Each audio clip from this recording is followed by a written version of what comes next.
राम राम मित्रांनो. आजचा व्हिडिओ आज आपला थोडासा वेगळ्या विषयावरती घेतोय. मंगेशजी साबळे जे संभाजीनगर जिल्ह्यातील फुलंब्री गावचे सरपंच आहे. असा व्यक्ती जो शेतकरी पुत्र, ते गावचा सरपंच आणि गावचा सरपंच असून तर गावाचा चांगल्यापैकी विकास केलेला आहे अशा व्यक्तीनं. तर असा एक अवलिया ज्यावेळेस अधिकारी लाच मागतात त्यावेळेस 3 लाख रुपये उधळणारा, ज्यावेळेस खड्डे रस्ते रस्त्यावरती साचतात त्याच्याकडे कोणी लक्ष देत नाही तर त्या खड्ड्यांमध्ये स्वतः झोपणारा, त्याच्यानंतर असा एक अवलिया गावामध्ये पाणी येत नाही पाण्याच्या प्रश्नावरती स्वतः साडी वगैरे नेसणारा, साडी नेसून आंदोलन करणारा असा अवलिया आज शेतकऱ्यांसाठी लढतोय. तर शेतकऱ्यांसाठी 7-8 दिवसापासून उपोषणाला बसलेला आहे. काय माफक अपेक्षा आहे त्यांचीवाली काय, का शेतकऱ्यांना 50,000 रुपये एकरी द्या, त्याच्यानंतर जे 30-35% नुकसान झालेलं आहे तिथून वरच जे धरताय तर ते धरू नका. अहो, नुकसान झालेलं आहे, रासरोस येत आहे, मीडियाला येत आहे, सगळीकडे येत आहे ना.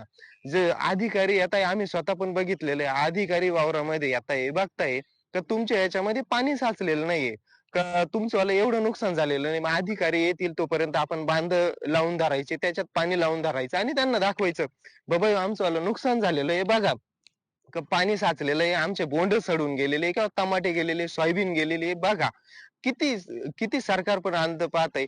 इथं विरोधक पण लक्ष देत नाही आणि सरकार पण लक्ष देत नाहीये. कोणी लक्ष द्यायचं तर तो असा एक व्यक्ती 7-8 दिवसापासून मरण्याच्या उंबरठ्यावरती टेकलेला आहे तरी कोणी पण लक्ष देत नाही. याच्यावरती आपल्याला एकच करायचं आहे मित्रांनो, का सगळ्यांनी त्या मंगेश साबळे सरांना साथ द्यायची. आपल्या शेतकऱ्यांसाठी लढतोय. आज जर आपण त्यांना जर साथ दिली नाही तर भविष्यामध्ये शेतकऱ्यांसाठी एक पण धावून येणार नाही आणि एक पण पुढाकार घेणार नाही. ही पहिली आणि शेवटची वेळ आहे मित्रांनो. तुम्ही पण पाहताय कोणीच लक्ष देत नाही. 35% निकष लावताय. 85 रुपये याच्यावरती देताय, गुंठ्याला देताय.